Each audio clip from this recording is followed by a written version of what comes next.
Өвөрхангай аймгийнхаа нийт багш нарт Монголын багш нарын 49 дахь өдөр, дэлхийн багш нарын 21 дахь өдрийн баярын мэндийг өргөн дэвшүүл мэдчилье. За өнгөрсөн оноос аймгийн иргэдийн хурлаас бос сурлын салбарт тэр дотроо багш нарын сэтгэлгээг өөрчлөх үүднээс бүтээлч багш хөтөлбөрийг батлан хэрэгжүүлж байна. Энэхүү хөтөлбөрийг амжилттай хэрэгжүүлэхэд манай багш нарын бүтээлч хандлага, бүтээлч сэтгэлгээ, бүтээлч арга барил юу юунаас чухал байгааг зориуд тэмдэглэн хэлхийг хүсэж байна.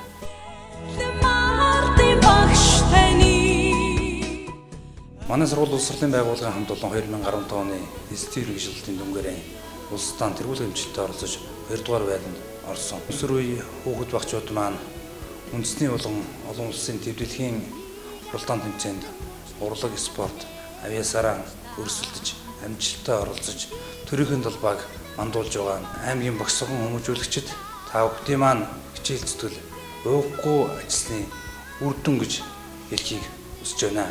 Ингээд та бүхэндээ Монголын багш нарын 49 дахь баярын өдөр, дэлхийн багш нарын баярын өдрийн мэндийг өргөн дэвшүүлж эрүүлэг ад жаргал сайн сайхан бүхнийг хүснээрээ.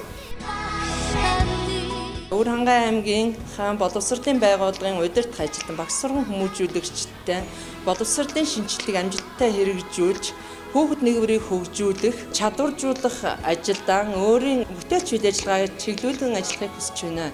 Ингээд та бүхэндээ дэлхийн багш нарын 21 дахь өдөр, Монголын багш нарын 49 дахь өдрийн баярын мэндийг хүргэж ад жаргал эрүүл энх сайн сайхан бүхнийг хүсэн өрөөё. Бяцхан шавь нарынхаа энүү тойр аз жаргал баяр баясгалаас ажлын жижиг авч ажилладаг. Ингээд Монголын багш нарын 49 дахь өдрийн баярын мэндийг нийт боловсролын салбарт ажилладаг багш ажилчдаа хүргээд та бүхэнд аз жаргал хамгийн сайн сайхан бүхнийг хүсэн өрөөё.